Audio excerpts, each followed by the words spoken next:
people.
मौजों की खुद गर्जी में,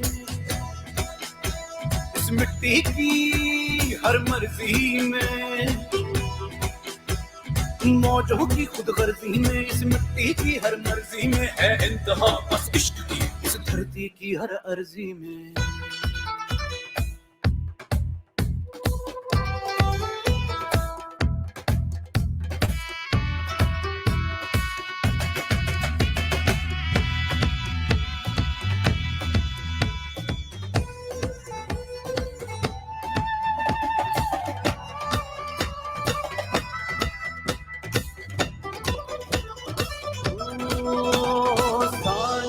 अपनी खुशियाँ सांझी अपनी खुशियाँ और गम एक है, हम एक हैं। इस परचम के साए तले हम एक हैं, हम एक हैं। इस परचम के साए तले हम एक हैं, हम एक हैं।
Hi, I'm Param Riaz. I look after the B2B side of the business at Jazz as head of corporate solutions.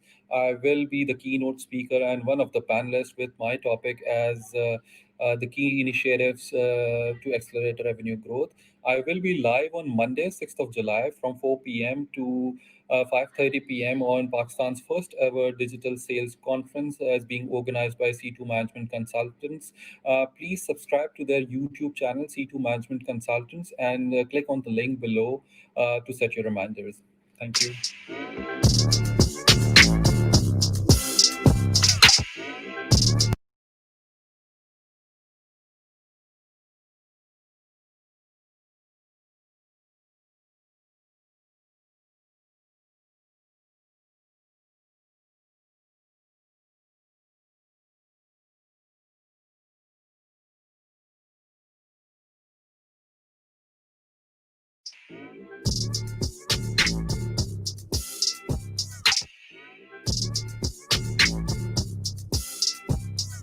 Assalamualaikum. My name is Atif Murtaza, and I'm the Sales Capability Manager at Shan Foods. Sales is all about people management. And what drives people is the passion and the sense of purpose. But how to keep your team motivated during the COVID crisis? That is the key question. And I will be answering all these sort of questions and my insights on the first ever digital sales conference organized by C2 Management Consultants. I will also be participating in a keynote session which is on the topic of building high performance sales habits during COVID-19 crisis. I will be live on 6th July between 4 till 5:30 p.m. Don't forget to subscribe to their YouTube channel with the name C2 Management Consultants for the notifications. Thank you.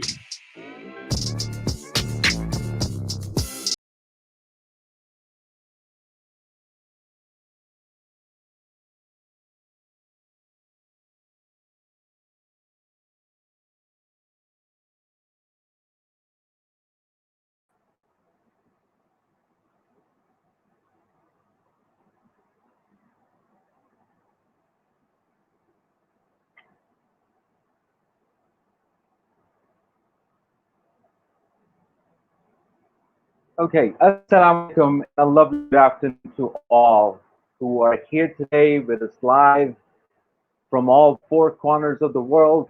Since we are live digitally and globally, welcome to Pakistan's first digital sales conference, which is Zooming into Sales, where our focus for the whole week will be on redefining the need for business of sales in the new now. I am Sayyid Afanul Haq, and I am your host and moderator for today, and will be for the whole week from 4 to 5:30 p.m., which is according to Pakistan Standard Time. So set your time zones accordingly wherever you are in the world. We'll welcome you. Now, let me share a little bit about your host.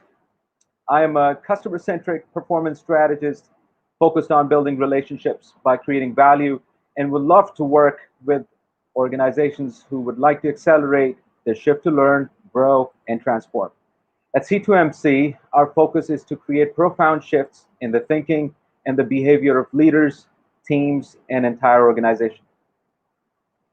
Now, before we start, we'll play the national anthem to express solidarity and gratitude, followed by the recitation of Surah Fatiha from the Holy Quran. So let's all come together.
And now let's hear it for Surah Fatiha from the Holy Quran recitation.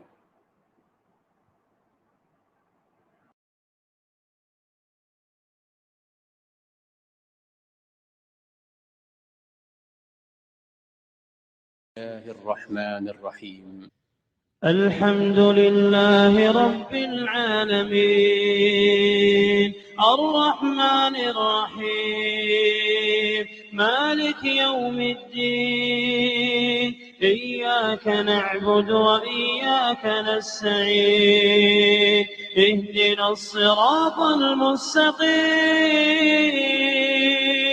صراط الذين أنعمت عليهم غير المغضوب عليهم ولا الضالين.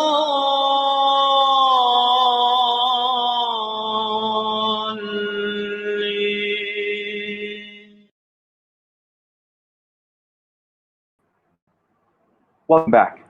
We're proud to announce Dimensions Office as the elite sponsor of this conference. Dimensions Office has been in the business since 1996. Dimensions Office specializes in cater the needs of various industries, including office, health, education, banking, and industrial, and also boutique office space. Their global partners include, but not limited to, Merifair, which is a Malaysian company, Sunan from China, Rehau from Germany, and Actiforce from Hungary. The major clientele includes, but are not limited to, Unilever, Reckitt Benckiser, Habib Bank Limited, Suthi and Artistic Garments, Shell and Chevron, U.S. Consulate. I mean, the list goes on. They deal with top Fortune 500 companies in the country, and they also deal with the top architects in the country as well. Their production and warehouse facility is in Korangi Creek, which is an industrial area in Karachi, Pakistan. One of the biggest orders that they have ever done was around 8,000 shares approximately, which was a USAID project. The national customers such as HBL, which is Habib Bank Limited, have been able to service around 250 million PKR annually. I will now play a recorded message from Maher Shahzad, who is the Director of Sales, to share his opening remarks, since unfortunately he was not able to join live today, and he sent his regrets. So let's hear from Director of Sales Maher Shahzad from Dimensions Office.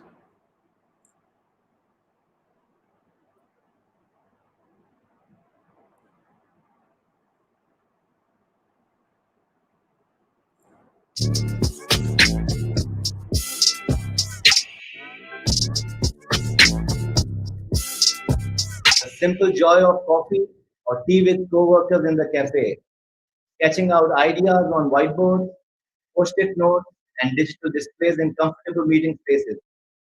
It's the collective energy and vibe of a space full of people united in a common purpose.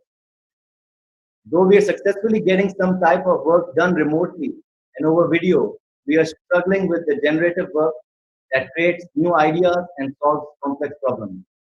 And we are missing the intrinsic human experience of working together, face to face, in spaces that were designed specifically to foster the creativity, agility, and innovation that organizations need to be truly productive and grow. But when we return, will these spaces that we love go away because of safety concerns, or will they change? After months working apart, employees now say the main reason they want to come back to the office is to be with other people, socialize, and collaborate in ways that just aren't possible remotely. That's why a diverse range of spaces in the office that support these work modes, and collaboration in particular, will not go away. What's more, they are likely to be even more desired. But they will have to evolve now and for the near term to meet the new requirements of the post-COVID workplace. Coming together in the workplace to socialize and collaborate will become the greatest purpose that the new office can fulfill. And this is one of the commitments made by Dimensions Office to help and support its customers, bringing back their employees in a safe and non-threatening environment. Hello and Assalamu Alaikum. I'm Maher Shahzad, and I would like to thank C2 Management Consultants for giving us the opportunity to be the elite sponsor for Pakistan's first ever live digital sales conference. I wish you and your audience a wonderful experience and some great learning, and hope to be part of such a forum in the future as well.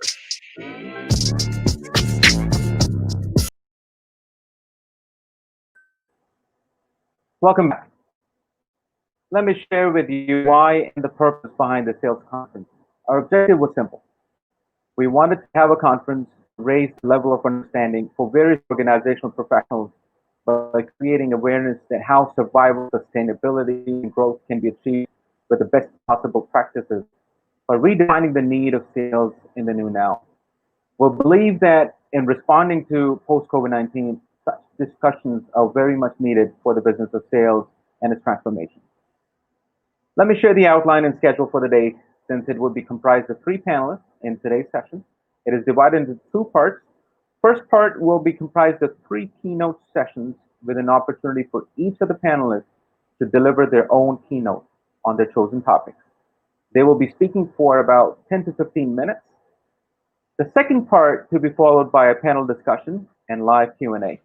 That's when we will open the floor to take up questions from you. So we can ask the same to the panelists for them to share their reflections on it. You can post your questions in the comment section at any time, and I'll do my best to share your questions on the screen. With this, without further ado, I would like to introduce our first keynote speaker, Mr. Khurram Riaz, who has been making an exceptional difference being part of Jazz in Pakistan, which was previously known as Mobilink, for his customers internally or externally, currently working as Director B2B Large Accounts and Head of Corporate Solutions. With over 11 years of experience in corporate sales with dynamic sales management, record of achievement and demonstrated success driving multi-million sales growth and contributed extraordinarily in improving sales team performance. He's an exceptional mentor and a coach who's tenacious in building new business, securing his customer loyalty, and forging strong relationships. Pretty cool, huh? Don't you think so? Good afternoon, Khurram. Let's hear from you. How are you today, sir? You're gonna see him in a minute. There you go. Hi, Khurram. Hi, how are you? Okay. Assalam. Feeling great. Is it raining on your end of the city? It is actually. It is. It is like not typical Karachi. It was, we were actually in a boil before the start of the rain, but it is pleasant out there. I just went there, have a look around, and then I actually have to join you guys. So let's see if we can make it more interesting. Right. It's going to be certainly an interesting evening coming up because this conference is going to spice it up for everyone, hopefully. So with this, without further ado, Khurram, floor is yours now. All right. So I think, thank you. So I think we can start our discussion with the question that why the new normal wouldn't be like the old normal. So businesses went into the lockdown and came to a grind because of the recent pandemic resulting massive unexpected disruption, and some of the businesses were even forced to shut down. Similarly, in Pakistan, we are facing a national output loss ranging between 900 billion to 1.6 trillion rupees as per the Ministry of Finance. So we have seen different levels of impact in different verticals, and some of them had a huge impact while others sustained and are sustaining. Verticals like ride-hailing companies, retail, textile, hotel and hospitality, they got a major blow, while on the other side, pharmas, software, and other telecom-related companies sustained. This leads to massive change of mindset and approach in planning and building our strategy for the new normal. So I think it can all start with a bottom-up approach in identifying your customer new needs, designing the product and delivering with agility. So what we learned with this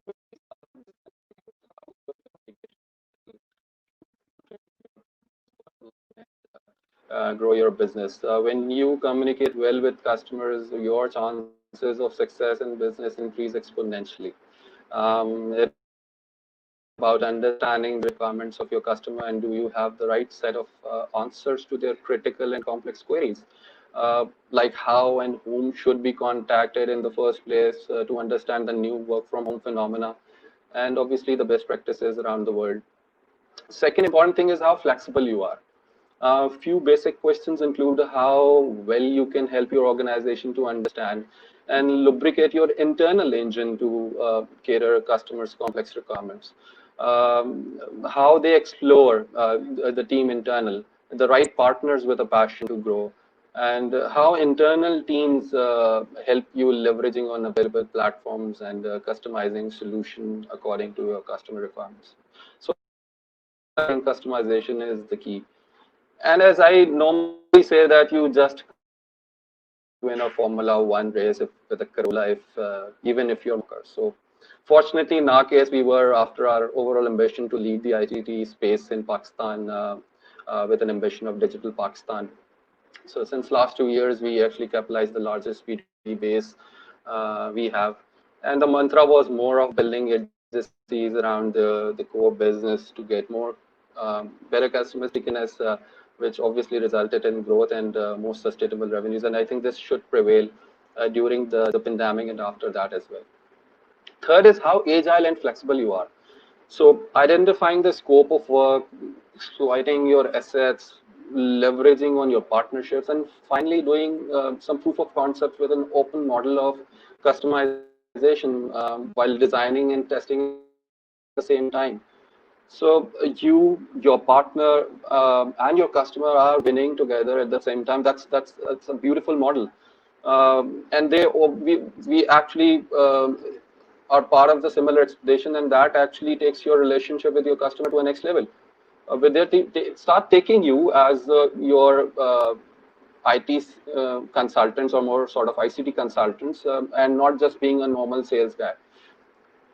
So the element of speed and agility in particular is crucial because this once in a generation challenge is likely to have a profound impact on how and who is left behind when the crisis finally ends. So during the downturn, for example, customers are likely to trade down. That is, buy less expensive products, resulting in big changes at both the high and low end ends of the market. They'll be looking for more of OPEX-based offerings rather than traditional CAPEX models. They would more likely to request you to invest on their networks even as well. So likes of organization may come to the bigger service providers for certain SD-WAN kind of connectivity for their fixed operations to be managed, and with other kind of flexibility on their part. So this actually will be opening up more opportunities on managed services side, and in this context, it's not enough to capture revenues. It has to happen quickly. We are already seeing movers reap significant rewards. And as the digitization is increasing and the B2B modeling of doing business is shifting, it is actually shifting from traditional solutions to more of diverse portfolio of services, where you can capitalize your brand equity and relationship with your B2B customers. I think the balance on building up adjacencies and maintaining the core business is the perfect model, knowing that the new normal may not allow the technology companies to offer the same set of services to their customers. The idea of building an ecosystem around platforms and partners will be the way to increase revenue growth, that's for sure. So from on-the-shelf service provider to a customized ITC solution consultant approach will definitely prevail in the future. A relevant approach in the new normal is to reach out to different verticals with more focused way of looking at their requirements. Digitalization taking the ICT consulting to a new level now, where a more granular level of understanding is required with industry specialists coming in business. Insights and knowledge of particular industry challenges and digital ambitions will be the key. Every vertical will have a different requirement and will be looking for a more customized set of solutions. So you probably will come out of this on-the-shelf kind of a product approach, and rather than you go and find the scope of the work, you get your partners along, capitalize on the platforms and build up a customized solution according to a customer's side. So I can actually discuss few of the examples during this pandemic where there is a kind of potential, and we think that there is a scope in future to explore, and there is a way of doing or increasing the business. So before the pandemic, reps had predominantly, I'm talking about pharma reps, so they had predominantly face-to-face interaction with physicians to share scientific information and ensure a consistent supply of their medicines to patients. This partnership with the healthcare community over the years has been a key driver of medical innovation and plays a vital role in the advancement of medical care, so thereby enabling better patient outcomes. This COVID-19 pandemic has transferred these traditional interactions and with the remote virtual engagements as valuable alternatives. Somehow, majority of pharma companies in Pakistan has just begun their journey in digitalization. Uh, COVID-19 has acted as a catalyst, frankly, and that has driven every company to actively identify ways to innovate and engage digitally. Digital platforms have shown to improve the scope of industry's collaborations with physicians and in supporting patient care by enabling 24/7 virtual care, real-time feedback, one-to-many options, simplifying the visualization of data, etc. So the platforms and connectivity solutions give convenience to doctors and the flexibility to make themselves available remotely through webinars, hotlines, or even live video interactions and support remote patient care. Connectivity solutions with cloudification will help ongoing professional education through ways to help them better adapt digital technologies.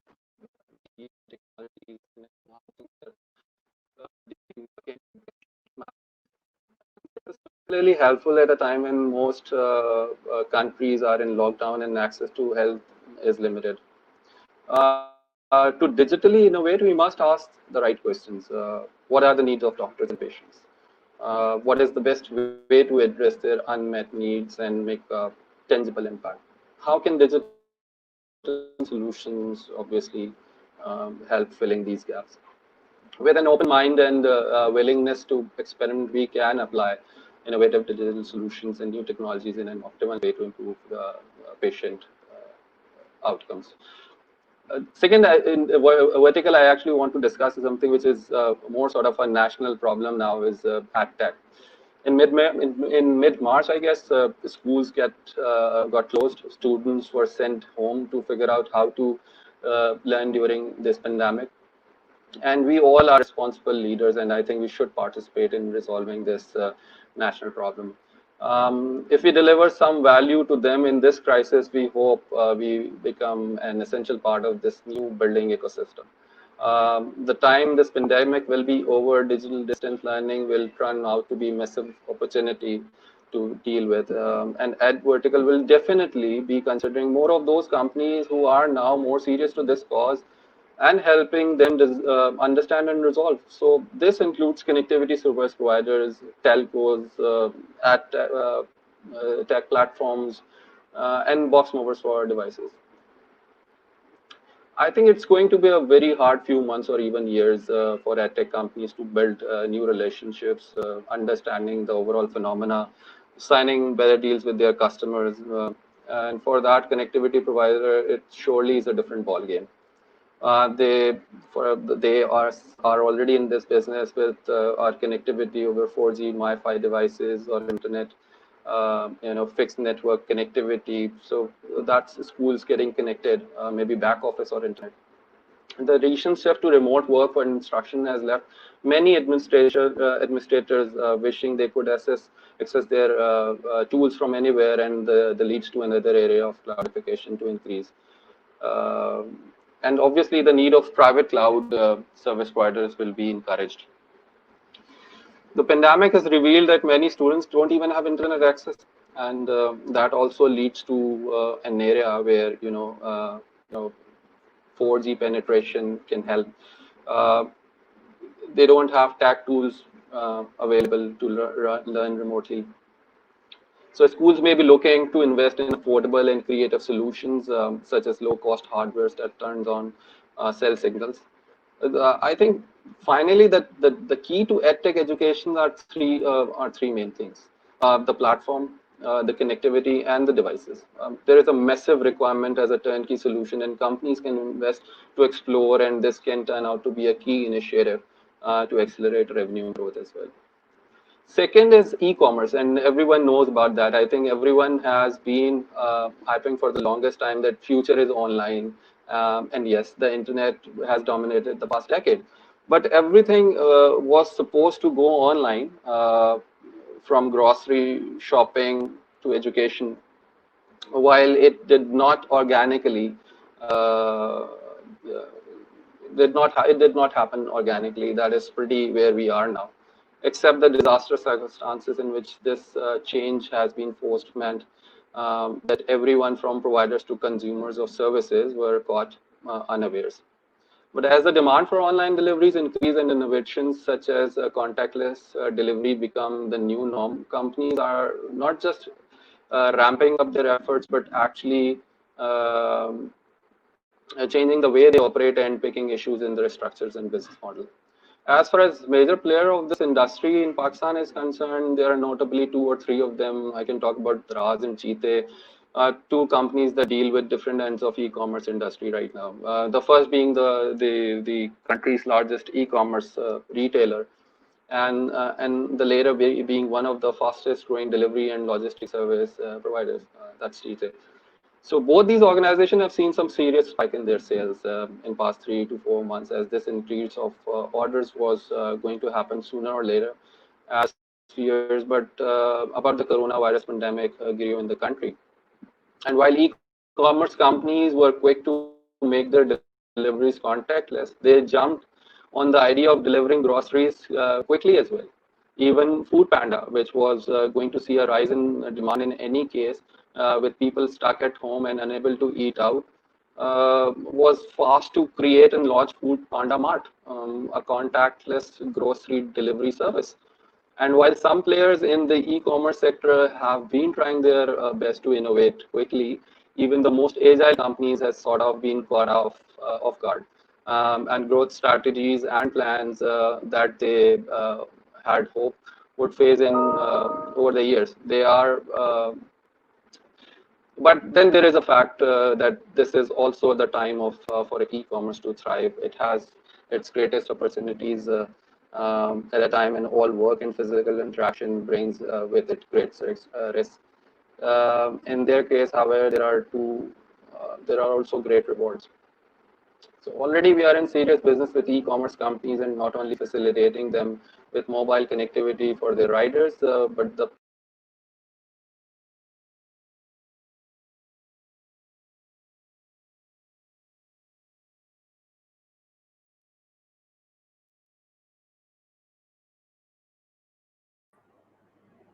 Sorry, Khurram. I think your voice, we have lost your voice connectivity, some connectivity issue here. Try it again. Yeah, we have lost your voice connectivity. Okay. Sorry, Khurram. I think this is just a technological glitch right now. So what we can do right now, Khurram, if we can park your, your keynote, the remainder portion of it, and let's bring it back in the panel discussion. That's where you can complete it, if that's okay with you. But great topics, great points that you've touched upon, especially the agile model for the organizations to follow, right? Customization is definitely going to be the key, and how flexible you are going to be with your customers, and how would you come up with the customized solutions moving forward. I think that is definitely, and it's obviously, you said it very right. It cannot be said brighter than this. COVID-19 has acted as a catalyst. So we'll look forward to having discussion, continuing the discussion in the panel with the other panelists as well, once the keynote speaking sessions are completed. So with this, I would now like to introduce our second keynote speaker, Mr. Malik Imran Ijaz, who's been a business leader with 25 plus years of sales, management, and professional services experience in the technology, IT and telecom, that is, and services industry, with Fortune 500 companies like Microsoft, Intel, Alcatel, Zones, and local systems integrators like TechAccess. He has built businesses and led teams selling and implementing solutions for some of the largest B2B customers, as well as the small and medium segments.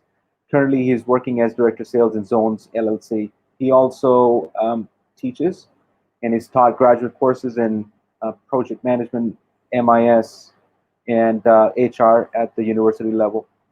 Headed HR for several years during establishment and growth periods. He spends his spare time working towards establishment of PMIs, which is Project Management Institute of Pakistan's first chapter in Pakistan at Islamabad.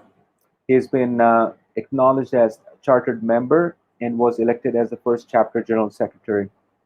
Now, with this, ladies and gentlemen, let me introduce Mr. Malik Imran.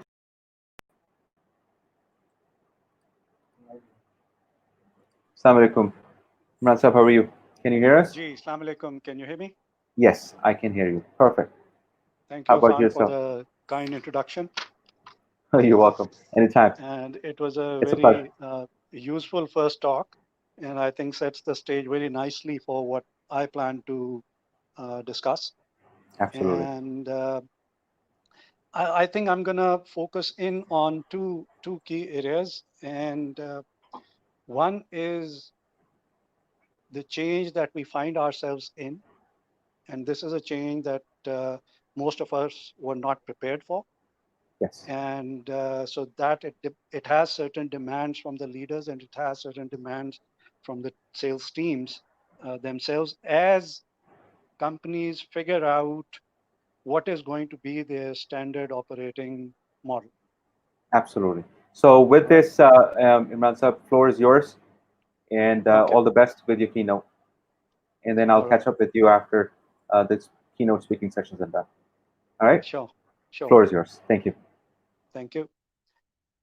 Assalamu alaikum, everyone. So COVID hit us really out of the blue like a bolt of lightning.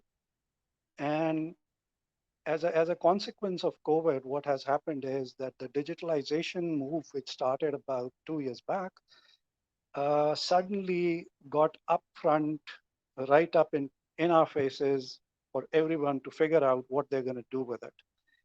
And this, I think, was it eventually may turn out to be a blessing in disguise when everyone has had to helter-skelter gather their forces, see what processes need to be changed.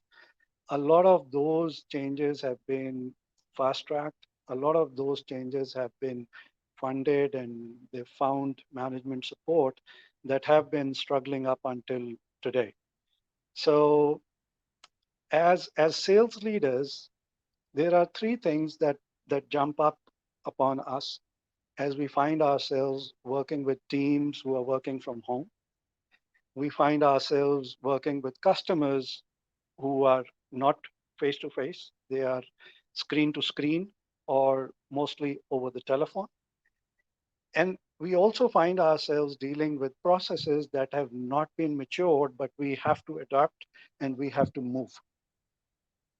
So it is really it is something that no one can say that they expected and they were ready. However, what we are seeing around is that a lot of the companies have really adapted the new normal very quickly. They are moving and to some of the things that my previous speaker was pointing out, you find that school teachers have adapted this new method of communication very well. In terms of our sales themes, I find three things that really jump up and they claim attention. One is communication itself, both with the customer as well as within the teams, has assumed new importance. What was happening was we had very set processes, we had very set programs in place for ensuring that we reach out to the customers and we are able to convey the offerings and find the needs and all of those things. But right now, I think if people thought it was okay to communicate with their teams at a team level every alternate day, probably now they need to communicate with the teams every day and maybe twice a day. And the reason for that is because while leaders are dealing with uncertainty, the field force is also dealing with uncertainty. And that uncertainty needs to be addressed as we go along on a daily basis. Things can change, things are evolving. So every day, new questions are being asked and new answers are being sought. So it is important that that communication remains live and remains busy. The other thing is a typical mindset that you also find in people is that, oh, because there is COVID, so there's not going to be any business activity and there's not going to be anything that we used to do. That too is something that is very variable from vertical to vertical, from team to team, and from customer to customer. There are customers who in this pandemic have really invested and have upgraded their systems, have invested and uh, have become ready for the new normal. So companies like us have actually uh, been able to provide some of those facilities to those customers and some of those solutions to fast track their move into the digital world.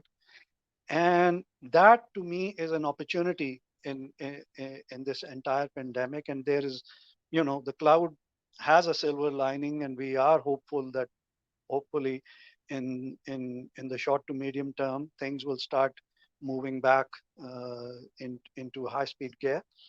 But for now, like I said, the communication between the teams is very important. The communication with the customer is even more important to find out what it is that they need help for. And like someone said, that you never forget two faces: the face that helped you when you were in trouble, and the face that turned away when you were in trouble. Now, as I look at that very valid observation for all my customers, I find that this is a time that they need help.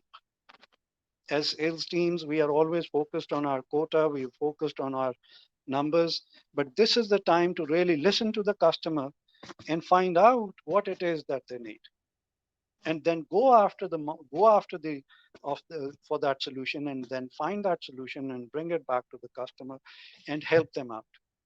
And really, we've seen our relationships grow stronger with some of the customers. We've seen our engagement grow better with some of the customers. But in order for us to be able to do all these things, the second core theme, the first theme being communication, the second core theme that jumps up at me is around agility. And by agility, I mean being able to really turn the tide, being able to really focus in on what is being said, interpreting it, and acting on it, regardless of how or what we used to do in the past. That knowledge is useful. That knowledge can come handy in some cases, but we cannot expect to apply all of that just the way it is in the new situation. So having that flexibility and having that agility in mind and in approach is extremely critical for sales team to be able to be successful. The third key area and the third key theme that jumps up on me is the growth mindset. I think every salesperson needs to narrow down the opportunity to his specific area, and they do not need to overwhelm everything with the broad statement that because of COVID nothing is happening, or because of the COVID no business is growing. You will, there's Zoom and there's Teams and there's all of those things which are growing and which have found unfathomable demand on their systems. But even in medium segments, in enterprise segments, as well as in small segments, you find growth opportunities within your customer set. Now, what is most important in that while we're searching for those opportunities, what is most important is you look for that trusted relationship that you have, because it is difficult to establish trust in these moving times with new prospects. It is, however, quite okay and quite convenient to focus in on your existing trusted relationships and try and expand the business over there. So best to look in the short term, best to look for growth within your existing customers, and then go out and look for any low-hanging fruit that you can. That approach is going to help your sales leaders. That approach is going to help the decision makers have some growth numbers coming in the short term, and then continue to focus on how you're building your business and how you're growing your LOB, your revenue, your margins over the medium term. So very important, focus in on your customers, continue to remain open, remain agile, remain flexible to doing things in a new manner, and then communicating. In these circumstances, I, for one, would say over communication will be better than under communication. Because the more you engage, the more you discuss, the more ideas open up, and the more issues get surfaced which need to be addressed. So these are the three key themes that I wanted to put forward for the sales leaders as well as for the sales teams, that you focus, you communicate, you remain flexible, and you focus on all opportunities. Do not go with the broad statement that COVID has hurt business. Yes, acknowledged, and we as leaders need to move forward, having acknowledged that yes, there is a reset, yes, there is a new normal, but let's quickly find our feet in that new normal. Let's quickly find our direction and then move with that direction. So with that, I look forward to question and answer session, and I look forward to addressing any key areas that need to be looked into. So thank you so much, Malik Imran Saab.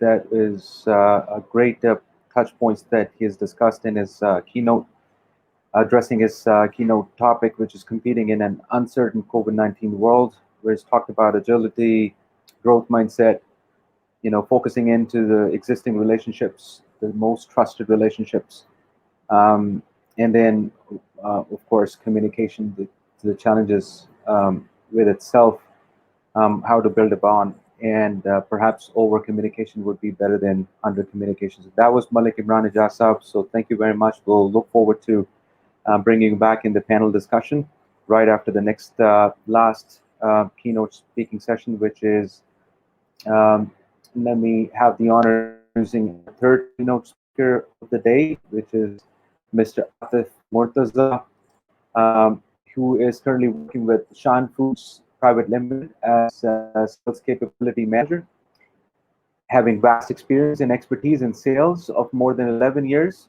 Prior to Shan Foods, he was last associated with RB Pakistan, Nestle as National Sales Training Manager.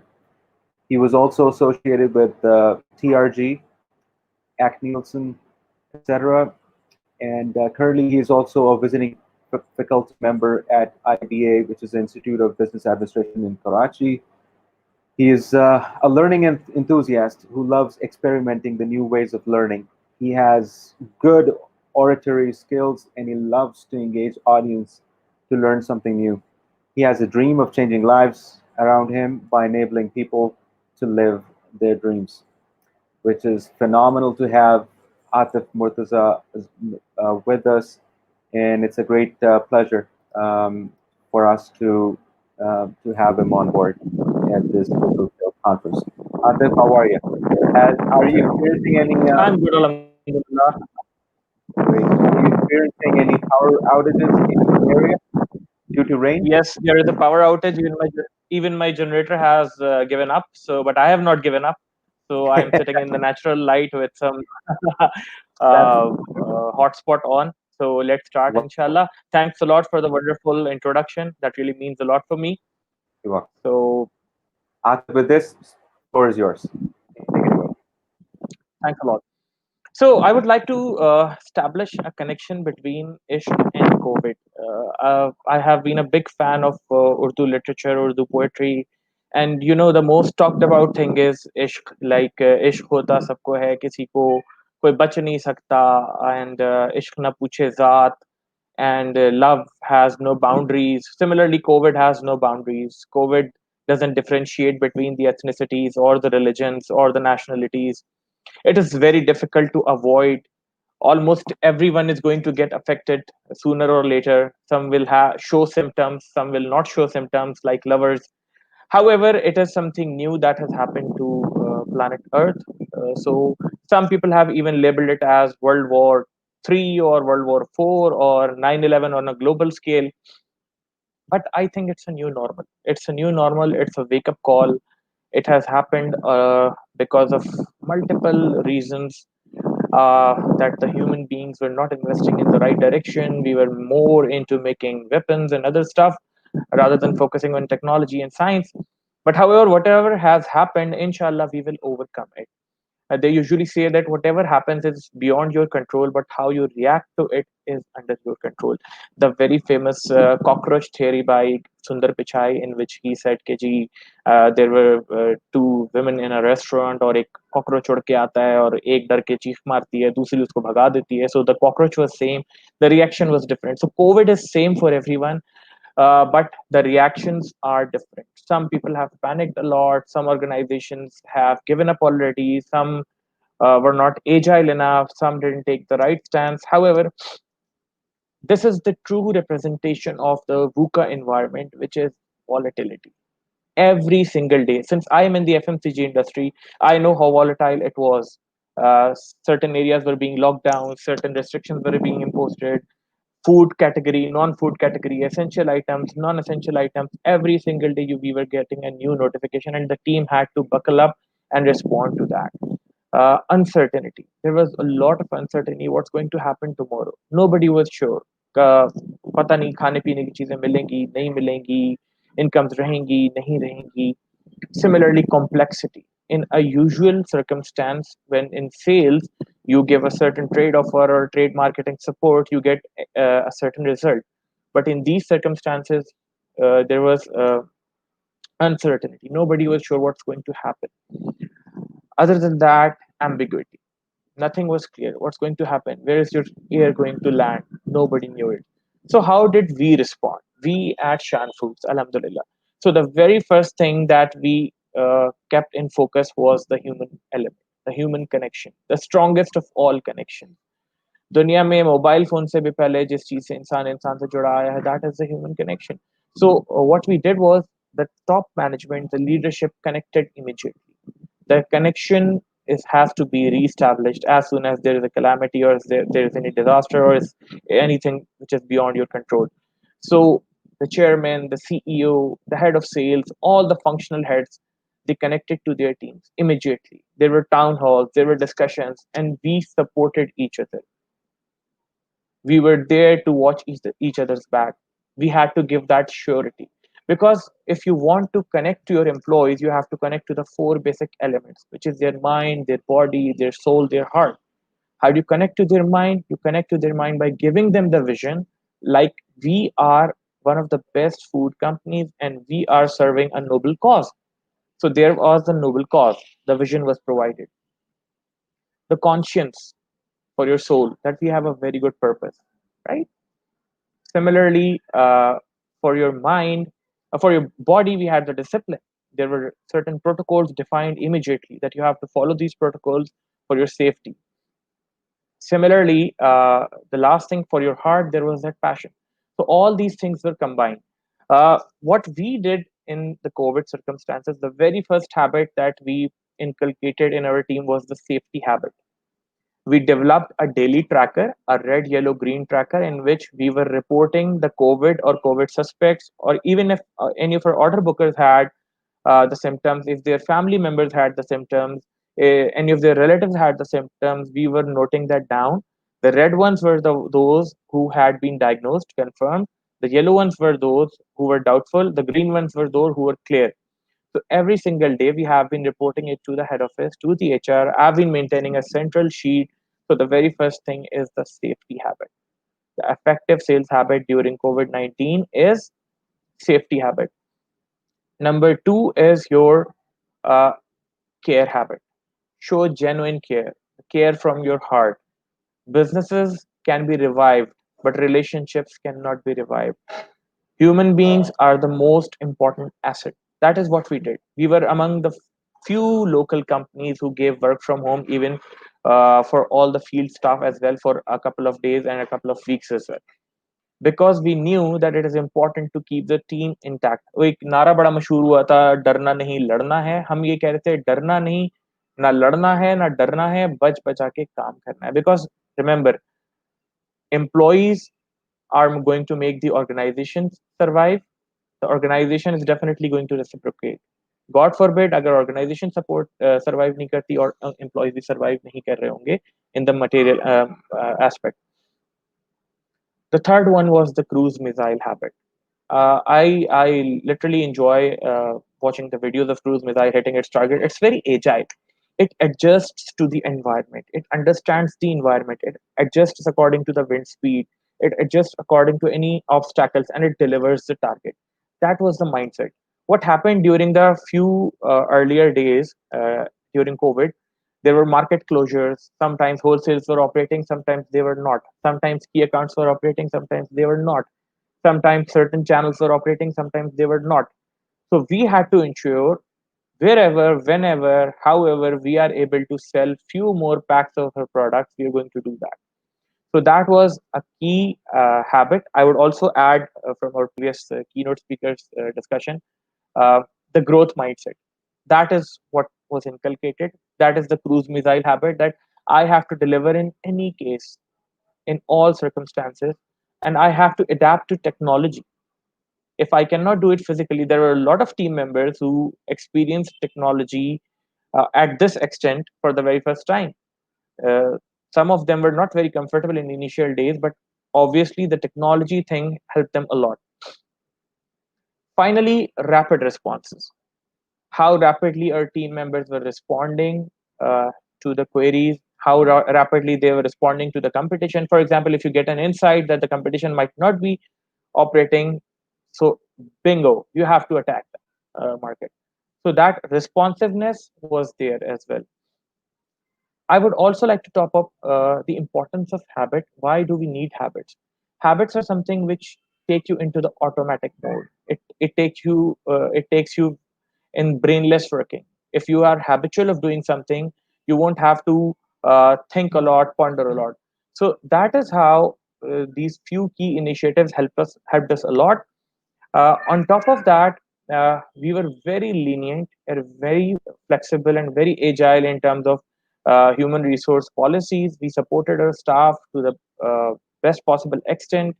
If somebody had the fear of coming to work, we supported them. We provided them the leaves, because if someone has a germophobia, or if someone is not comfortable coming to the work, you cannot push them to the work. Eventually, alhamdulillah, we have been delivering uh, throughout all these months, because the consumers are consuming our products, are the need of the market, especially when the restaurants are off. So Shan is the only savior in the form of good biryani and good food. So that is what has kept us alive. I'm open to question and answers as well. Thanks a lot. That's all from my part. Okay, great. With this, Atif, great keynote. Loved hearing about some of the habits that you are practicing at Shan Foods, including safety habit being the number one, and obviously doing it from the heart. Totally loved it. Enjoyed the practices within your organization, and then obviously you talked about care habit, and then cruise missile habit, which is a great metaphor that you use as a cruise missile, and using it with your employees. So that's awesome. So you're aware where it's going to hit, and what do we need to react, and how do we need to drive our strategies forward, and obviously agreeing to the other panelists, growth mindset, adapting to the technology with a habit of building immediately getting back to your customers. So without any further ado, I would like to thank all our keynote speakers, and now would love to welcome them in one room so that we all are together. It's a pleasure to have all of you together on board. So everybody know each other now. And with this, first and foremost, great conversation. You know, talking about empathy. I've heard this word quite a lot in the last 90 days, and I've been, advising it to my clients as well, the people in the family or outside the family, that hey, we need to be more empathetic in order to deal with one another, right? Because we don't know who we are dealing with, whether he's gone through a major incident in his or her family, showing some reflections on it. Before you start a conversation, you make sure you ask about their well-being, right? Without or before you get into the business conversation, right? I think that's also part of the new normal, right? Where business as usual is not as usual anymore, right? And it's again, Malik Saab also talked about building trust and communication. So I think wonderful topic. So I think one of the word which I thought to contribute would be empathetic, which is also going to be the key, and I totally agree with it. So with this, my first question to all of you, considering having a recovery plan and coming towards sustainability, focusing on sustainability, because one of the things that I read, sustainability के लिए, it's not just the survival, right, that we only need to focus on. Organizations need to think about growth with it, right? Yes, Malik Saab talked about a great deal about focusing on your trusted relationships. So Malik Saab, if you don't have thinking about growth in perspective, not trying to find out the opportunities. Perhaps there might be opportunities where your customers, may not have been getting a rapid response from their suppliers. Maybe an opportunity for a competition to pick up that business, for example, right? And then also thinking about rapid revenue recovery, for example, right? How would you be able to come up with the strategies in order to focus when thinking about survival? So what really stands out is how leaders approach the activities needed to drive revenue, right? At a scale that makes a difference. But because of COVID-19, how have you addressed rapid revenue recovery plan, and have you really identified or prioritized the opportunities or challenges, right? Definitely, Afan. I'll take it up here, and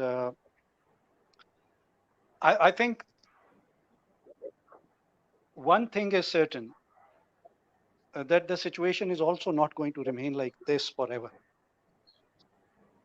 So that too is a reality that everybody needs to keep in mind, that we will not be stuck in our homes forever.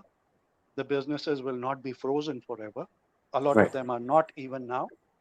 And once that reality sinks in, then you always got to have two plans. One for what we are doing right now and what we're going through right now, and one for what is going to come afterwards. And that afterwards, for a lot of companies, is not very far away.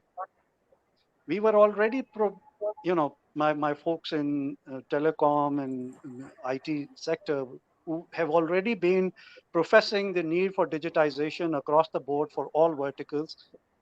And that digitalization effort has been hampered and has faced certain barriers, which really have been blown away with COVID. So while all of that was happening at a very slow pace, now the pace of change has become very fast.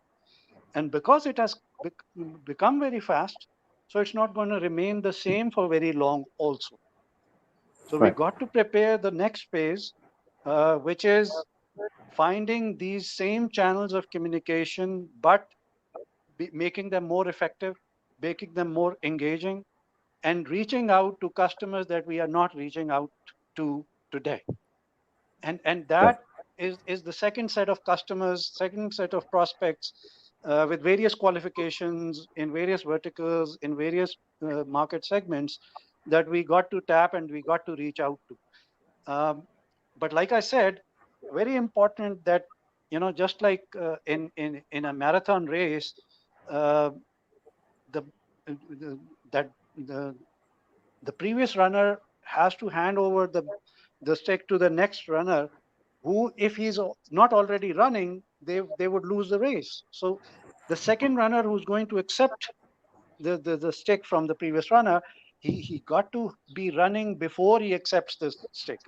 So we got to be prepared for the next phase before it sets in. And that means having the right communication channels, observing the patterns very clearly, very important skill right now, observing the patterns which are emerging in various set of segments, in various set of customers, and using those patterns to configure our products, to configure our services, to configure our offerings, and having hitting the board running in the second phase. So we are looking at what we are doing right now, but we are also looking very aggressively what we are going to do next. And that next is going to come from those people who we are not engaging with right now, but hopefully they are going to be ready to accept the same digital channels and then start engaging with us. So market is going to Absolutely. grow. Absolutely. And you touched upon again a very key point, emotional intelligence, right? Yep. Salespeople, I always say we are in a business of transforming individuals to become sales professionals, right? Anybody asked me in my last 17 years, I think that's one of the things key thing that always stuck with me, that's what we love to do, right? Because they don't teach, you've been teaching at universities as well. They don't teach sales at university level or colleges या schools में कोई नहीं पढ़ाता. तो एक sales का बंदा बेचारा आता है यूनिवर्सिटी के में जब तो एक आध कोई कोर्स पढ़ लेता है, right? So you don't become a sales professional by getting a course for 4 months from a professor, right? तो फिर उसका एक जर्नी शुरू होता है, 10 साल उसको लगते हैं by the time he really gets to the know-how कि sales होती क्या है, कैसे होती है, और ये customer relationship है क्या, trust building है क्या. So emotional intelligence is going to be the key. एक article में HBR का पढ़ा था जिसमें उसमें लिखा था कि by 2030 all of the product sellers will be disappeared from the market. ये आज से कोई 2 साल पहले की बात है जब मैंने ये article पढ़ा था. I can refer you which one, inshallah, in the future discussions. And COVID-19 की वजह से, I think that time has come a lot more faster. अब 2030 की जरूरत नहीं है. I think right now in 2020, as soon as we got into a new decade, it just hit us on our face, right? So अब product selling को replace करने जा रहा है e-commerce, right? जैसे कि आतिफ ने भी इस पे टच अपॉन किया, आपने भी टच अपॉन किया, and I'm sure Khurram ने भी इस पे टच अपॉन किया. So solution sellers are now going to be left behind. So the solution mindset, the talk about growth mindset, the talk about adapting to the technology. There was a couple other things that I was reading earlier on, which was a startup mindset, right? Person has to think about how to drive customer playbook, right? Thinking about what customers now value, and design obviously new use cases and customer experiences based on those insights. So that's absolutely right. With this, Khurram, I don't know if I can hear you. Sorry, Khurram, you would like to add something? Sorry, perhaps you're on mute. Not sure. I think there's a connectivity issue, audio issue with Khurram. Perhaps you can try it again, Khurram. No, still no audio. Perhaps in the meantime, Atif, you would like to share something, your thoughts on rapid revenue recovery plan? Definitely. See, we are an FMCG organization. We have to rapidly respond to the way the shopper is behaving. Then we have to prioritize our sales plan accordingly. For example, during the initial days, there were panic buying. A lot of people were going to modern trade. A lot of people were purchasing from bigger outlets, and they were holding the bigger packs because that was sort of an emergency situation. लोगों को पता नहीं था आगे क्या होना है. In those days, we Irfan, can you hear preferred me now? definitely. Yeah, we can hear you. You're back. Okay, thank you. Sorry, I Welcome. disturbed you. It's okay. It's okay. Perfectly fine. So the shopper behavior has evolved over the time. During the early March, April days, there was that stock up mindset that we have to stock up a lot for the near future, for the catastrophe, for the bigger judgment day sort of thing. However, later people have realized that we can do shopping safely. So they have reverted back to the smaller packs or the regular channels. So we have been fishing where the fish is. So wherever the shopper is preferring, we have implemented the and strategy, weighted plus numeric. Initially, when there was a limited window of operation, we tried to apply the Pareto principle that whatever the weighted accounts are, they should be filled in properly. They should not go stuck out. Once the teams have had that liberty to operate uh, freely, now we are working on the spread, we are working on the coverage, we are back to the basics, we are back to the fundamentals. So पहली चीज ये थी going back to the fundamentals. Like New Zealand की pitch पे होता है कि you go back to the fundamentals, straight bat से खेलना है. तो जब tough situation Right. होती है तो FMCG में भी you definitely have to go back to the fundamentals, the basics, the opportunities and challenges. See, the opportunity which we've identified was number one, the evolved GTM strategy, RTM strategy. Foodpanda के साथ हमने partnership की है, हमने बाइकिया के साथ partnership की है, हमने दराज के साथ पार्टनरशिप्स की हैं. तो माशाल्लाह से हमारा ई कॉमर्स डिपार्टमेंट फॉरन जो है वो फुल टॉप गियर में चला गया और उन्होंने वहां से अपॉर्चुनिटीज को कैटर करना शुरू कर दिया. Similarly, whatever opportunities we have found through any other channels, we have also capitalized them.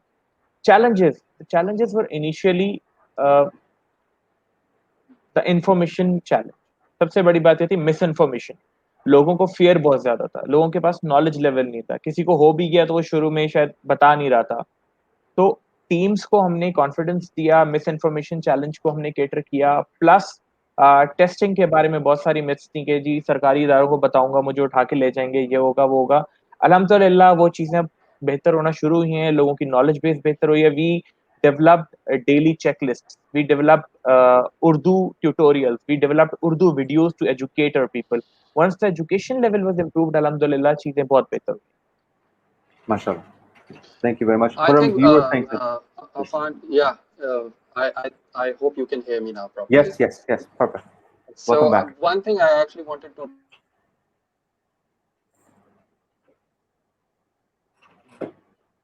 I think Param, there's a touch lag base or was, like, was right, go ahead. the culture of. You can bring him back, or is he gone?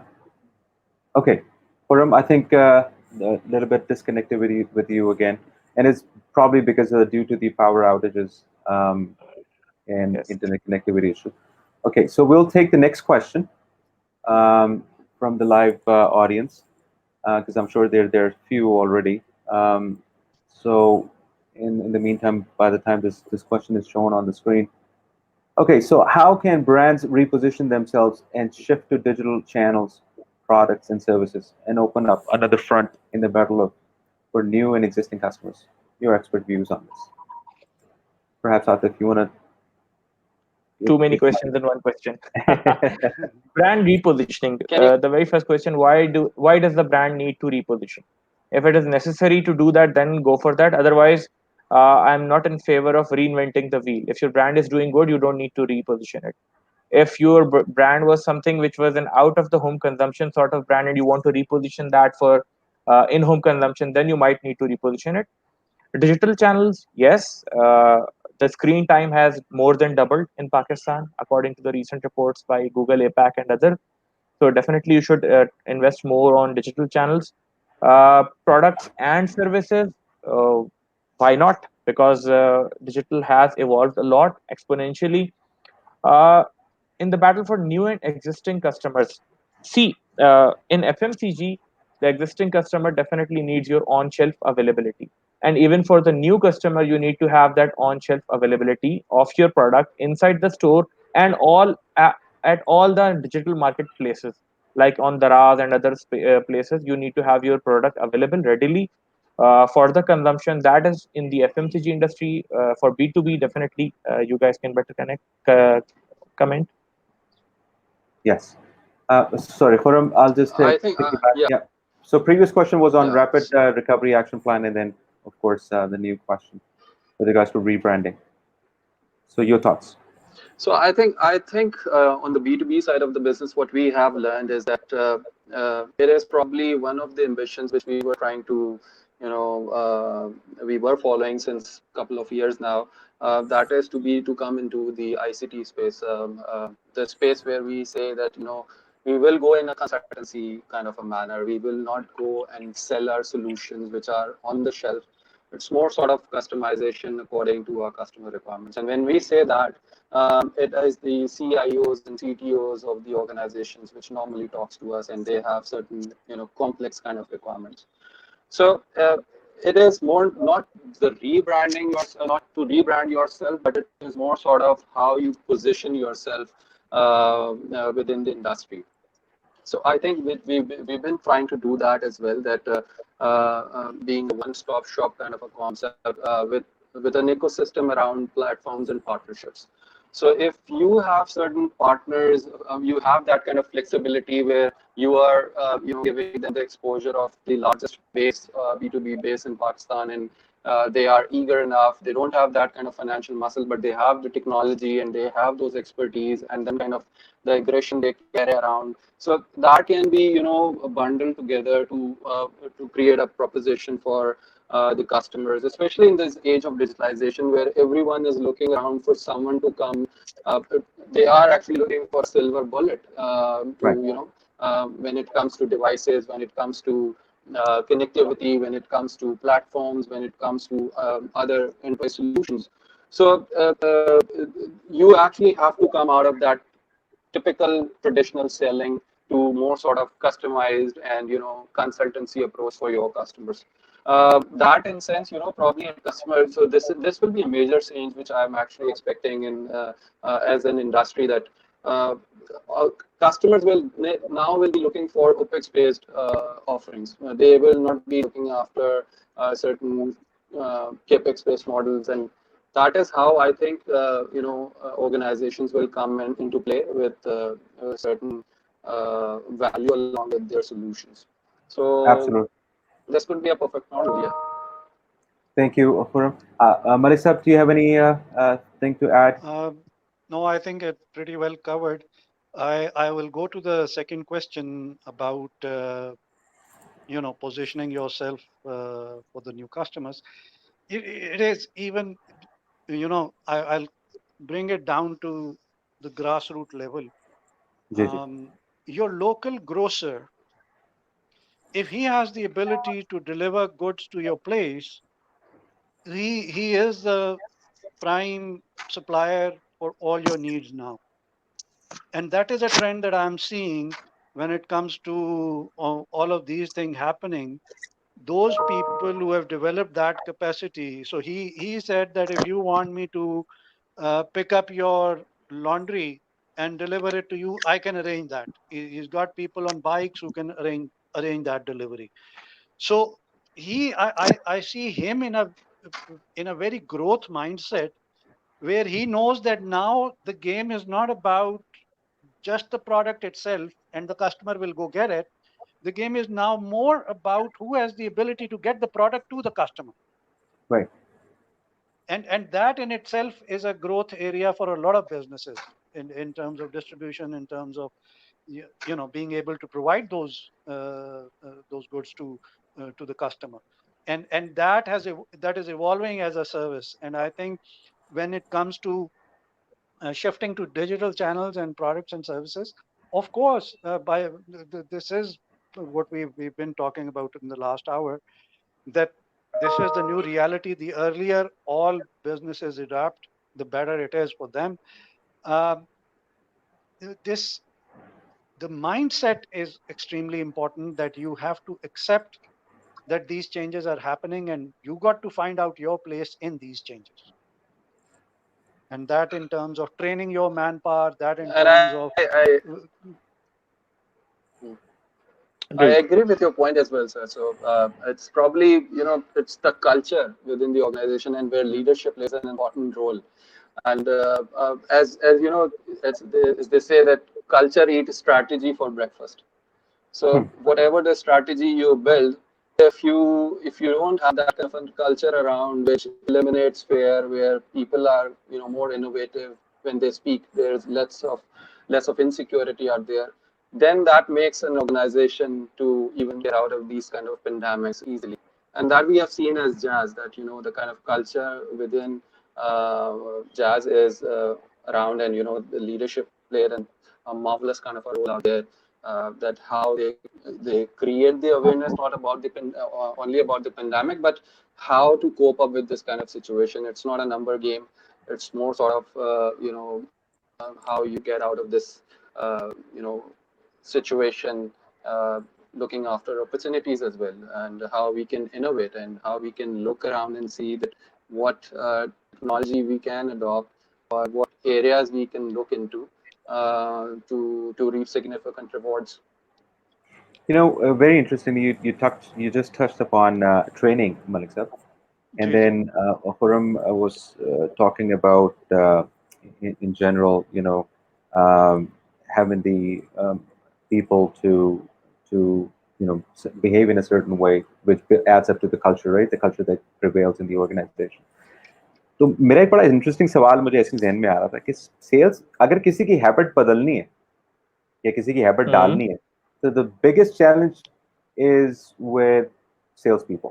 Sales teams की habits को बदलना आसान काम नहीं है, भले वो jazz में काम कर रहे हो, जोन्स में हो या शान फूड्स में हो. सर इस बात से तो सब एग्री कर रहे हैं, राइट? अच्छा, मैं एग्री भी करूंगा, एक छोटा सा कमेंट भी ऐड करूंगा. देखिए, मैं सेल्स वालों का बड़ा पुराना रिप्रेजेंटेटिव रहा हूं, हमेशा से I have worked in sales, और सेल्स वालों को बेचारों को बड़ा देसी समझा जाता है और बड़े ये समझा जाता है कि म्यूजिक सुनते ही नाचने आ जाते हैं. देखिए, चैलेंज ये है, they usually have a disconnect from the head. They are working in fields. वो लोग बहुत दूर दूर इलाकों में काम करते हैं. वो बेचारे जिन गलियों मोहल्लों में आज जाते हैं, आप जाएं तो आपको पता चलता है.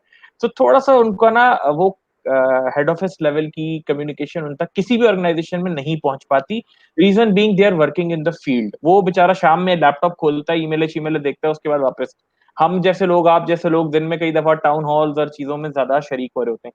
अब मैं वापस आपके सवाल पे आता हूँ, सेल्स वालों की हैबिट चेंज करना. सर कंटिन्यू करें. तो वो जो सवाल था ना, वो देखिए, सेल्स का दर्द मेरे दिल में, अल्लाह का शुक्र है, हमेशा से. I've been associated with sales and operations for over 17 years now, alhamdulillah. And but there's one thing that I've experienced personally, and that's why I'm putting it out and on the floor for as part of the discussion. Sales habits build karna, especially in the quickest time frame, and following the agile mindset. How difficult has it been for all three of you? Have you experienced certain challenges? I think it's as I discussed earlier as well. It's more sort of the responsibility of the leadership as well to create that kind of environment where people are more engaged, where people are they have this kind of habit of sharing their problems rather than going for solutions. And then there are areas where so constant training and their development is an area where you actually can groom them over the period of time, and that is something which is ongoing, should not be stopped during the pandemic or any other way. So you actually talk about your values, you talk about your culture, you talk about the norms of the industry, and then they come up. So I see salespeople are more adaptive than any other, kind of workforce you have within the organization. And whenever they come back, they come with a very practical approach, and that needs to be considered when you are actually planning, you are building up your strategy, and then you are going for an execution. So at times you create that kind of culture where you start believing that if you push something to those people, they probably will not understand that. But it is matter of fact, either you are challenging your inability to understand, or maybe you have not hired the right kind of people within the organization. Right. And I think that's Ji Malik. Affan, I think all said and done, and sales is a species that is most adaptive to circumstances. Right. because sales wale ka Thank you, survival, sir. his survival is in being adaptable and flexible. Anybody who has Yeah. a fixed mindset does not belong in sales. Hmm. He cannot survive for long, and he cannot make a career Totally in agree. sales.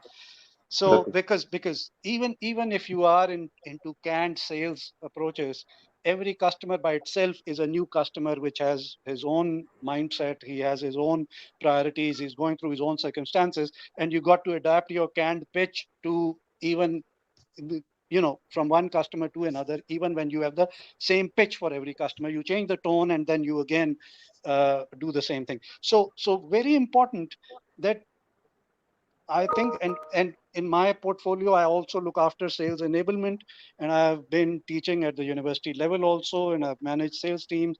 I can tell you, uh, the salespeople are very sharp people. They pick up the trends. They pick up things before anybody else sitting in the head office can identify this is happening. Now the question is whether what they pick up in the field is translated back to the head office, is translated back Yeah. in terms of impacting the policies, impacting the plan, and impacting the way we do business. That comes back to the same thing that I pointed out in my keynote. Communication in these times is very, very important. One of the core questions that I used to ask my teams, and I still do in this post-COVID situation, was what customer conversations happened today. Hmm. You want to pick up on phrases, you want to pick up signals, you want to pick up what terminologies were used, what words were used. And if somebody used to broad brush, as leaders, it is our duty to distill that to the bare basic and then ask, no, what exactly Absolutely. did he say? What exactly Hmm. did, was discussed? And that really leads you to what's happening in the customer mindset, because you're not sitting with the customer now, you're talking to the customer. You're not. It feels like almost you're trying to say, sorry to interrupt, you're trying to say, Imran sir, that in order to sell, you don't have to come across as a salesman typically, like the way you used to be before, right? Definitely, you won't And sell if you're a salesman. You And you I will think only sell if if you you're a talk friend. about, yeah, yeah. Sorry. yeah. And I think if you your chances of success in business increase exponentially if you start going for a bottom-up approach. That's what I actually discussed as well. So bottom-ups are always then when you go and directly talk to the people who are in the field and who know the sentiments of the market as well, your product value, your pros and cons, your strategy.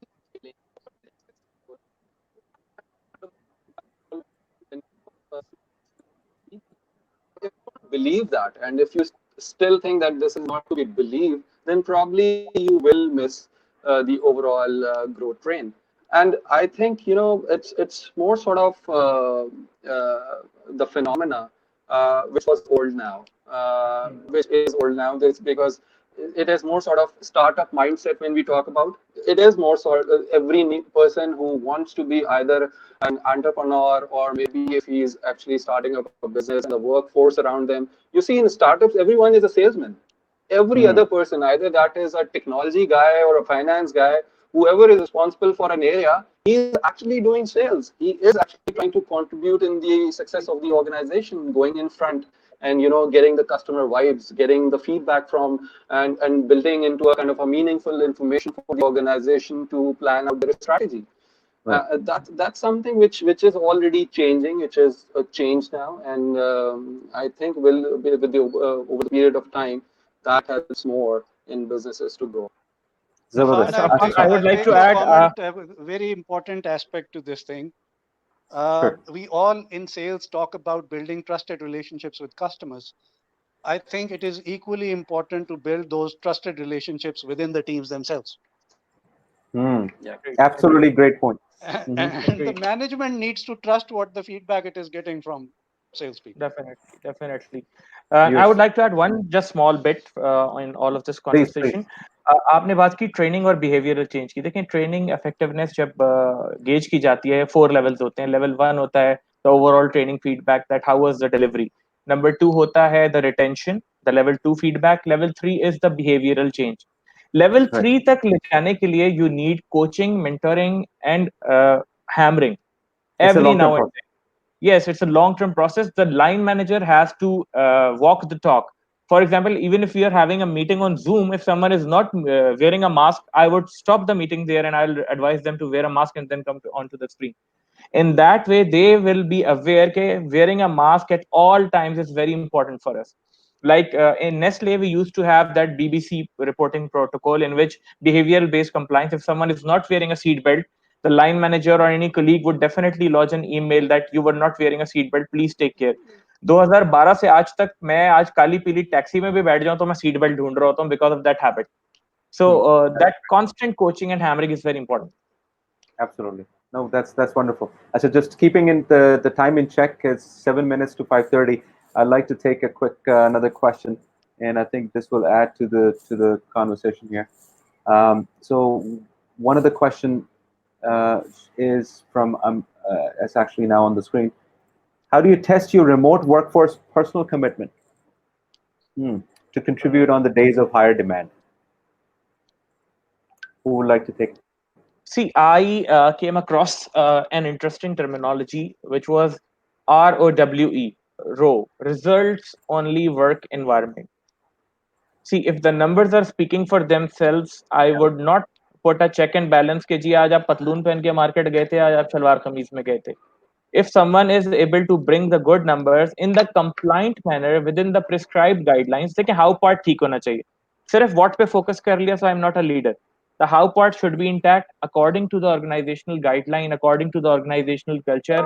If that person is bringing me the numbers, I should not doubt on his commitment.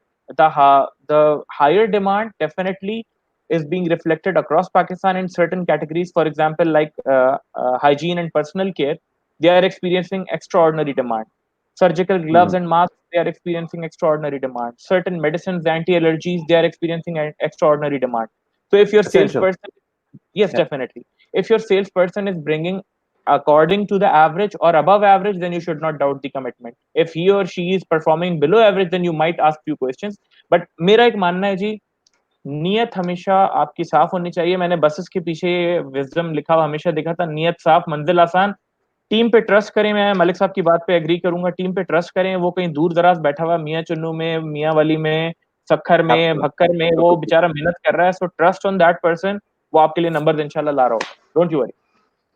I think I actually want to add on this thought as well. I think you need to give a meaningful goal to your team as well, because if that is clear enough to them, and if that message is conveyed to them clearly, they will come out of the overall KPIs you set, and then obviously trust element is something which is very, very important. But a very clear, meaningful goal actually motivates people driving towards that, rather than you keep on pushing them hard, and you keep a lot of checks. You keep on checks and balances, and you keep on doing that. It will never end, and probably you'll never get the result out of that. So it's basically how massively you change mindset and approach of people in terms of taking your goal forward, or taking a collective goal. And that should be very clear to them. If that is around, and you celebrate the success with them, and then you stand with them for their failures, and you start celebrating their failures as well. And that's always comes with the overall organization culture as well. So I have seen organizations where there are a lot of checks and balances, but they are unable to achieve what they are trying to do since for a long time now. Same strategy, same kind of workforce, because in technology sector or any other sector, people keep on moving from one place to another, but massive kind of difference in people's behavior when it comes to how you inculcate those kind of goals to them. Okay, wonderful. So thank you very much, Khurram. Now we have 3 minutes, gentlemen. I would like to give a minute each to all three of you. If you can kindly quickly share, what have you learned in the last 90 days?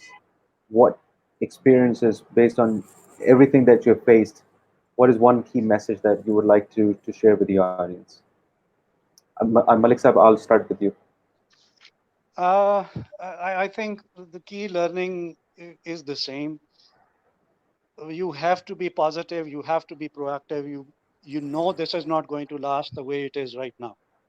This too Yeah. is going to change. There was a saying with I read somewhere, it said, and there's a story to go with it. We don't have the time for that, but the saying is, this too shall pass. Now, and if you look at one of my LinkedIn updates, I think that was the course topic of that my first update after COVID, that this too shall pass. Yes. And there will Inshallah. be there'll be good times coming, there'll be better times coming. There is still growth in areas that we don't know of perhaps, but there are growth areas that are happening. You just got to stay positive, stay engaged, and communicate. Yes. So these three Absolutely. things are very critical. Absolutely. Thank you very much. Khurram, yourself? Yeah, so I think this overall pandemic is kind of a blessing in disguise for the industries as well. Uh, it's what you say that, you know, one of the disruption reason is the disruption itself. So you can be disrupted, and you overall industries are getting disrupted as well. This pandemic is acting as a catalyst. We need to start thinking about what will be the next normal. Our approaches, our strategy, our planning needs to be aligned accordingly. And that leads to a question. I think Khurram, your voice connectivity, again, we've lost you. Sorry. Try back again until we switch to Atif. Atif, before Yes, we Khurram back, yes, please, your key takeaways in the last 90 days. my key takeaway is definitely put people first. Your people are the most important asset for your organization. They have done wonders for you and they will continue doing wonders for you. Start caring for them, definitely. But you have to provide them all the means to perform these jobs, all the technological support, the ability to do this. अगर किसी को कोई technological platform use करना नहीं आता, you have to provide them the right training, right tools, and accountability. The accountability part is like we have provided you all sorts of support. Now you should reciprocate as well. So the three takeaways are means, ability, and accountability, which is the MA framework by famous Aspush Kitama, the famous consultant. और मेरा मानना ये है कि जी 3 यकीन दिल में ज़रूर रखें। एक अल्लाह की ज़ात पे यकीन कि वो हमेशा आपके साथ है। दूसरा अपने ज़ोरे बाजू पे आप कुछ भी कर सकते हैं, चाँद पे भी जा सकते हैं, मार्स पे भी जा सकते हैं, रॉकेट पे वापस लाके लैंड कर सकते हैं लाइक मिस्टर इलॉन मस्क। और तीसरा अपनी प्रोडक्ट्स पे यकीन कि हम जो कुछ बना रहे हैं, जो कुछ बेच रहे हैं वो अच्छा है और अगर अच्छा नहीं है तो प्लीज़ वो ऑर्गेनाइज़ेशन से कहीं और चले जाएँ। बिकॉज़ ये तीसरा यकीन भी बड़ा ज़रूरी है। Absolutely, absolutely. Well said. Khurram, yourself, sorry, you continue your thought. We lost you. Can we hear you?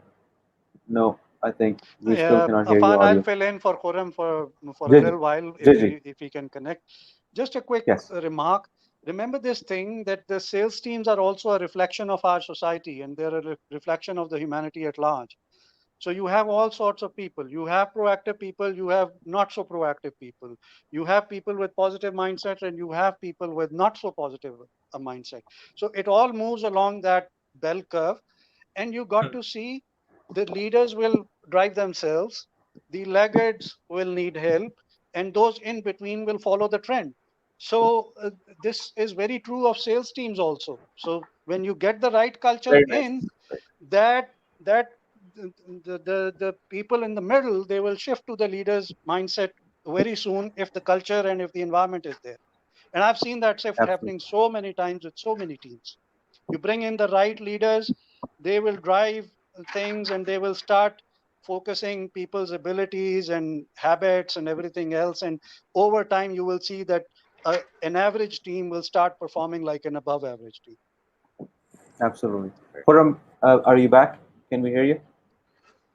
Yeah, I Yeah. think Yes. if you can Sorry, hear me. it's probably been a little So bit it's frustrating for you, right? yeah, it is actually. So I was actually discussing the overall disruption which is happening right now, and we know for a fact that the course of doing business will not be the same in the future. There'll be a new normal, and we actually have to. So digital ambitions need to be followed. We need to start realizing the fact that this was supposed to happen some day or another, but this is happening now. Now, if that is happening, it is a kind of a blessing in disguise for every vertical to understand how digitalization will impact the overall course of doing business in future as well. So planning, execution needs to be aligned. And how we can do that is more sort of getting a bottom-up feedback from the market, from our partners, from our customers. Start looking around the technologies which are in place right now. Do talk to the technology companies who have this kind of an idea. We have examples of Blockbusters and Netflix and the others. So I think that there is enough material to see and understand that what is about to happen and what is happening right now. Well, with this, thank you very much, all three of you fine gentlemen. You are definitely true scholars and gentlemen. Appreciate hosting you. It's been a phenomenal experience for myself. I'm sorry it was only an hour and a half, 90 minutes for us to conclude, which we are hopefully able to, add some value for the audiences. And inshallah, in the future, we'll look forward to continuing meeting in a virtual environment until the new normal is expanded into really a new normal. All right. So thank you so much once again, John. All right. Appreciate Thanks it. a lot for Thank you so very Thank much, you. Afan. Good luck and be safe Thank you, and Arif, and thank you, stay Imran. healthy. All right. Thank you. Thank you. Assalamu alaikum. Bye-bye. Thank you. Allah Hafiz. Allah Hafiz. Thank you. Allah Hafiz.